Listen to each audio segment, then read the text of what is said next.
I never imagined that one ordinary evening in Chicago would quietly divide my life into two parts, before that night, and everything that came after. My name is Emily Carter, and for 12 years I believed my marriage to Michael Carter was unbreakable. We met in college in Madison, Wisconsin, two ambitious students chasing dreams bigger than our bank accounts. Michael was charming, thoughtful, and deeply driven. I was practical, emotional, and endlessly supportive. Together, we built a life that looked solid from the outside. A house in the suburbs, steady careers, shared routines, and the comfort of familiarity. But comfort, I later learned, can quietly turn into distance. Michael worked in finance, long hours, constant deadlines, endless pressure. I worked as a school administrator, my days filled with schedules, student concerns, and responsibilities that followed me home. Over time, our conversations became shorter, more functional. We talked about bills, groceries, weekend plans, but not about feelings. Not about fears. Not about the quiet loneliness that crept in when we sat next to each other on the couch, scrolling through our phones instead of talking. I noticed the changes slowly. Michael started staying late at the office more often. He became distracted, quieter at home, distant in a way I couldn't explain. When I asked if something was wrong, he would smile and say he was just tired. I wanted to believe him. I needed to believe him. Then Rachel entered his life. Rachel worked in the same building as Michael, though in a different department.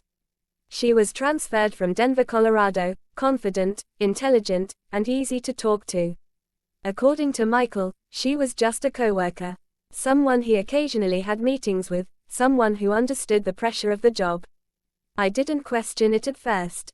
I trusted my husband. What I didn't realize was that Rachel was listening to the parts of Michael the first no longer heard. At work, Michael felt seen again. He talked to Rachel about stress, ambition, regret, and dreams he felt were slipping away. She listened without judgment. She laughed at his jokes. She reminded him of who he used to be before responsibility took over his life. Slowly, without intention at first, emotional lines blurred. Michael told himself it was harmless. Just conversations. Just someone who understood him. But understanding can be powerful, and power can be dangerous when someone feels invisible at home. The night everything changed started like any other. Michael told me he had a work event downtown. A networking dinner, nothing unusual. I nodded, made dinner for myself, and spent the evening catching up on paperwork. I didn't know that the event ended earlier than expected. I didn't know that Michael and Rachel stayed behind, talking long after everyone else left.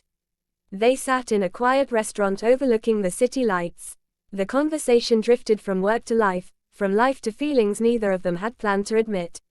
Michael spoke about his marriage in ways he never had before, not accusing, not blaming, but vulnerable. Rachel listened, her own loneliness echoing his words. That night, Michael couldn't hold back his emotions anymore. Nothing inappropriate happened in a physical sense. There was no scene, no dramatic moment that could easily be defined as betrayal. But when Michael confessed feelings he should have protected from the outside world, when Rachel admitted she felt the same connection, something irreversible happened. An emotional boundary was crossed. Michael drove home in silence, guilt sitting heavy in his chest. He walked into our house, saw me asleep on the couch with the TV still on, and felt a wave of shame. He knew something had changed, even if I didn't yet. Over the next few weeks, I sensed it. Michael was kinder than usual, more attentive, but also more distant. Guilt often disguises itself as affection. I felt something was wrong, but every time I tried to reach him emotionally, he pulled away. The truth came out on a quiet Sunday afternoon. We were sitting at the kitchen table, sunlight spilling through the window. I asked him directly if he was happy. The question caught him off guard. He tried to answer carefully, but his hesitation said more than his words. I pressed gently, my voice calm but my heart racing. Michael broke down. He told me everything. About Rachel. About the conversations. About the night downtown. He was honest enough to admit that while nothing physical happened, his feelings crossed a line. He admitted he had emotionally leaned on someone else when he should have turned toward me. That confession hurt more than I expected. It wasn't rage I felt. It was grief. Grief for the marriage I thought we had. Grief for the trust that quietly cracked without making a sound. Emotional betrayal doesn't leave visible scars, but it changes how safe a relationship feels. Michael apologized again and again. He said he ended all unnecessary contact with Rachel immediately. He said he wanted to fix things. He said he loved me. But love, I learned, isn't always enough to erase what's been broken. We went to counseling. We talked more than we had in years. We unpacked resentment, unmet needs, and emotional neglect from both sides. I had to face my own role in our distance, not as an excuse for his choices, but as part of the truth. He had to face why he sought connection elsewhere instead of fighting for it at home. Some nights were hopeful, others were unbearably heavy. Trust doesn't return all at once. It rebuilds slowly, through consistency, honesty, and painful vulnerability. There were moments I questioned everything. Moments I wondered if staying meant settling for a marriage that would never feel the same again.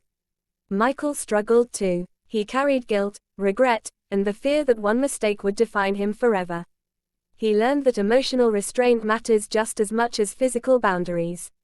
That intimacy isn't only about touch, but about where you place your honesty, your dependence, your heart. That night downtown didn't end our marriage, but it permanently changed it.